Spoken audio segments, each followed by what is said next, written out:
সংবাদ সবাইকে স্বাগত জানাচ্ছি। আমি ফিরোজ তোহা। শুরুতেই সংবাদ শিরোনাম। সর্বশেষ আন্তর্জাতিক গুরুত্বপূর্ণ আপডেট সংবাদ জানিয়ে দিব। শুরুতেই শিরোনাম। বাংলাদেশ পরিস্থিতি নিয়ে মোদির জরুরি বৈঠক। এরপর জানাবো ইসরায়েলের সামরিক ঘাঁটিতে ড্রোন হামলা চালালো হিজবুল্লাহ। এরপর জানিয়ে দেব ইসরায়েলের জন্ম সন্ত্রাসের দোলনায় ভুল গণনার মধ্য দিয়ে কবর হবে ইরানের হুঁশিয়ারি। এদিকে দক্ষিণ লেবাননে আরও ইসরায়েলের হামলা, হিজবুল্লাহ প্রতিরোধ আন্দোলনের আরও 2 যোদ্ধা শহীদ। এরপর জানাবো যেভাবে ইসরায়েলি সরকারের গালে চপেটাঘাত মারল হামাস। এবং সর্বশেষ জানিয়ে দিব অবশেষে ইডেন উপসাগরে ভয়াবহ হামলা, আগুন ধরে গেছে জাহাজে।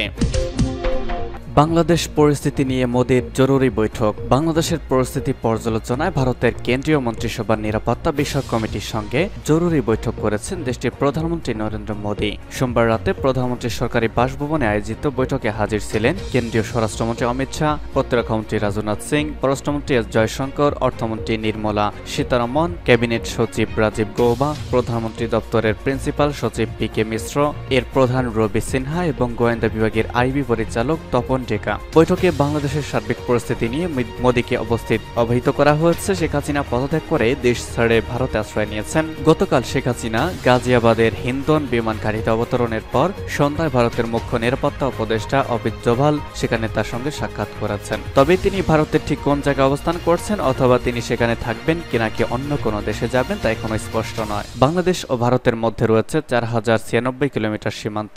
গতকাল এসব সীমান্তে সতর্কতা জারি করেছে ভারত। বাংলাদেশ ও ভারতের মধ্যে ট্রেন চলাচল বন্ধ রয়েছে।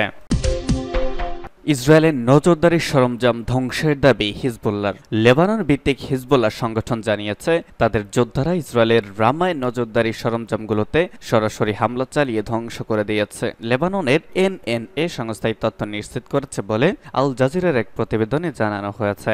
স্থানীয় সময় রবিবার সকাল 8টায় হামলার ঘটনা ঘটেছে বলে জানা গেছে। এর আগে লেবাননের মাজদাওয়ান এলাকায় হামলা চালায় ইসরায়েল। অপরদিকে ইসরায়েলের বেইত হিলেল সেটেলমেন্টে দফায় দফায় রকেট হামলা চালায় হিজবুল্লাহ। এদিকে লেবাননের উপর ভ্রমণ সতর্কতা জারি করেছে ফ্রান্স। দেশটির পররাষ্ট্রমন্ত্রী অবিলম্বে তাদের নাগরিকদের লেবানন ছাড়ার নির্দেশ দিয়েছে। মধ্যপ্রাচ্যে উত্তেজনা বাড়তে পারে এমন আশঙ্কা থেকেই এই পদক্ষেপ নেওয়া হয়েছে। একই সঙ্গে নিজ দেশের বাসিন্দাদের এই মুহূর্তে লেবাননে সফরের বিষয়ে সতর্ক করা হয়েছে। খবর আল জাজিরার। এর আগে মার্কিন নাগরিকদের অবিলম্বে লেবানন ছাড়ার আহ্বান জানায় যুক্তরাষ্ট্র। মধ্যপ্রাচ্যে ক্রমবর্ধমান উত্তেজনার কারণে এমন আহ্বান জানানো হয়েছে। যুক্তরাজ্যের পররাষ্ট্রমন্ত্রী ডেভিড ল্যামি একই ধরনের সতর্কতা জানিয়েছেন। এর আগে মার্কিন নাগরিকদের অবিলম্বে লেবানন ছাড়ার আহ্বান জানায় যুক্তরাষ্ট্র। তার আগে নিজ দেশের নাগরিকদের অবিলম্বে লেবানন ছাড়ার নির্দেশ দেয় অস্ট্রেলিয়া। দেশটির পররাষ্ট্রমন্ত্রী পেনি ওয়াং সামাজিক মাধ্যমে একটি ভিডিও শেয়ার করেছেন। সেখানে তিনি লেবাননে বসবাসরত অস্ট্রেলিয়ার নাগরিকদের অবিলম্বে দেশ ছাড়ার নির্দেশ দেন। গত বুধবার ইরানের রাজধানী তেহরানে ফিলিস্তিনি স্বাধীনতাকামী সংগঠন হামাসের প্রধান ইসমাইল হানিয়া নিহত হন। তার মৃত্যুর ঘটনায় ইসরায়েলের বিরুদ্ধে কঠোর প্রতিশোধের প্রতিশ্রুতি দিয়েছে ইরান। বৈরুতে হিজবুল্লাহ কমান্ডার ফুয়াদ শুকরকে হত্যা করার কয়েক ঘন্টা পরই তাকে হত্যা করা হয়েছে। এ ধরনের পরিস্থিতির কারণে আশঙ্কা করা হচ্ছে যে লেবানন ভিত্তিক হিজবুল্লাহ এবং হামাস যে কোনো সময় তীব্র প্রতিক্রিয়া জানাতে পারে। ইসরায়েলের জন্ম সন্ত্রাসের দোলনায় ভুল গণনার মধ্য দিয়ে কবর হবে ইরানের হুঁশিয়ারি। ইরানের ইসলামী বিপ্লবী গার্ড বাহিনী বা আইআরজিসি প্রধান মেজর জেনারেল হুসাইন সালামি বলেছেন, ইসরায়েলের জন্ম হয়েছে সন্ত্রাসের দোলনায় এবং ভুল গণনার মধ্য দিয়ে তার কবর হবে। তেহরানে আজ জাতীয় সাংবাদিক দিবসে আয়োজিত এক অনুষ্ঠানে এসব কথা বলেছেন জেনারেল সালামি। 1948 সালে লাখ লাখ ফিলিস্তিনিকে হত্যা ও তাদের ঘরবাড়ি থেকে উচ্ছেদের পর ভয়াবহ সন্ত্রাসের মধ্য দিয়ে ফিলিস্তিনি ভূখণ্ডে ইহুদিবাদী ইসরায়েল রাষ্ট্রের অবৈধ জন্ম।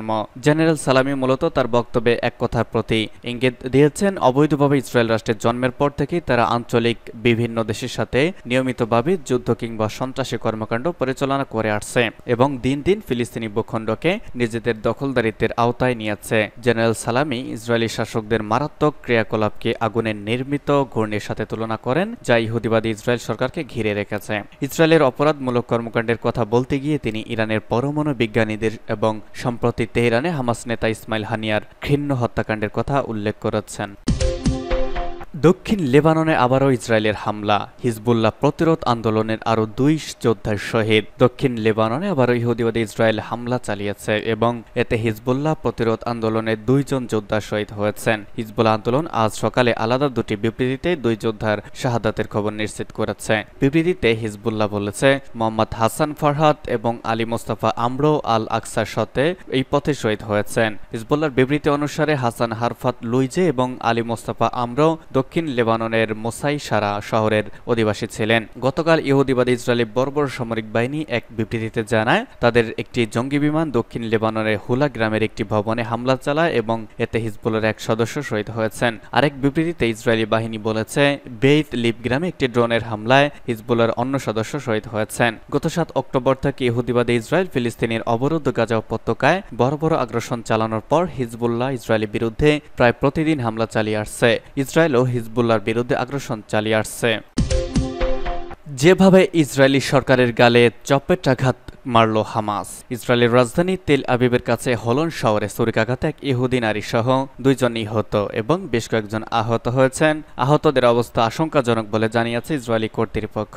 এ বিষয়ে ফিলিস্তিনি স্বাধীনতাকামী সংগঠন হামাস বলেছে, অভিযান ছিল দখলদার ইসরায়েলের নিরাপত্তা ও সামরিক প্রতিষ্ঠানের মুখে একটি বড় চপেটাঘাত। ফিলিস্তিনি বার্তা সংস্থা জানিয়েছে, ফিলিস্তিনি প্রতিরোধ কমিটিগুলো সকালে দক্ষিণ লেবাননে তেল আবিবের চালানো অভিযানের সফল বাস্তবায়নকে অভিনন্দন জানিয়ে বলেছে, এটি ফিলিস্তিনি বীর মুক্তিযোদ্ধাদের দৃঢ়তার সামনে ইসরায়েলি শাসকদের পরাজয়ের লক্ষণ। হামাস বলেছে, সফল অভিযানটি পশ্চিম তীর এবং গাজা উপত্যকায় নিরীহ ফিলিস্তিনি জনগণের ওপর চালানো দৈনন্দিন অপরাধ এবং গণহত্যার একটি স্বাভাবিক এবং বাস্তব প্রতিক্রিয়া। সংগঠনটি তাদের যোদ্ধাদের অপরাধী ইসরায়েলি খুনিদের মোকাবেলা করার জন্য এ ধরনের আরও বেদনাদায়ক অপারেশন চালানোর আহ্বান জানিয়েছে। এদিন বিভিন্ন গণমাধ্যমে তেল আবিবের কাছে ইসরায়েল বিরোধী এই ছুরিকাঘাত অভিযানের খবর দিয়েছে, যাতে 2 ইহুদি নিহত এবং বেশ কয়েকজন আহত হন। ইসরায়েলি সংবাদ মাধ্যমগুলো ছুরিকাঘাতে আহতদের অবস্থা আশঙ্কাজনক বলে জানিয়েছে। সেই সঙ্গে উদ্ধারকারী বাহিনী ও চিকিৎসকরা তাদের বাঁচানোর চেষ্টা করছে বলে উল্লেখ করেছে। গণমাধ্যমগুলো জানিয়েছে, ফিলিস্তিন যে যুবক অভিযানটি পরিচালনা করেছিল, ইসরায়েলি সামরিক বাহিনী তাকে গুলি করে হত্যা করেছে। ইসরায়েলি পুলিশের দাবি, ছুরিকাঘাতকারী ছিল পশ্চিম তীরের বাসিন্দা এবং এই ছুরিকাঘাতের ঘটনায় অন্য কেউ তাকে সহযোগিতা করেছিল। ইডেন উপসাগরের জাহাজে রকেট হামলা, আগুন ধরে গেছে।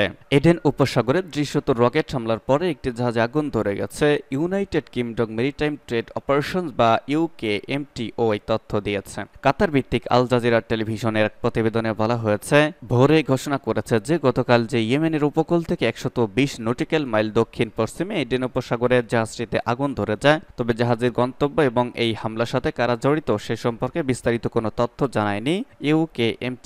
গত 10 মাসে ইয়েমেনের হুতি আনসারুল্লাহ সমর্থিত সশস্ত্র বাহিনী ফিলিস্তিনের গাজা উপত্যকায় ইহুদিবাদী ইসরায়েলের বর্বর আগ্রাসন ও গণহত্যামূলক যুদ্ধের জবাব হিসেবে ইসরায়েলের সাথে সংশ্লিষ্ট এবং ইসরায়েলি বন্দর অভিমুখী বহু সংখ্যক জাহাজে হামলা চালিয়েছে। ইয়েমেনিরা বারবার বলেছে, যতক্ষণ ফিলিস্তিনিদের উপর ইসরায়েলি গণহত্যা এবং গাজা উপত্যকার ওপর থেকে অবরোধ প্রত্যাহার করা না হবে, ততক্ষণ পর্যন্ত তাদের অভিযান অব্যাহত থাকবে। গাজার প্রতি সমর্থন জানানোর অংশ হিসেবে ইয়েমেনের সেনারা ব্রিটিশ ও মার্কিন জাহাজেও হামলা চালিয়েছে।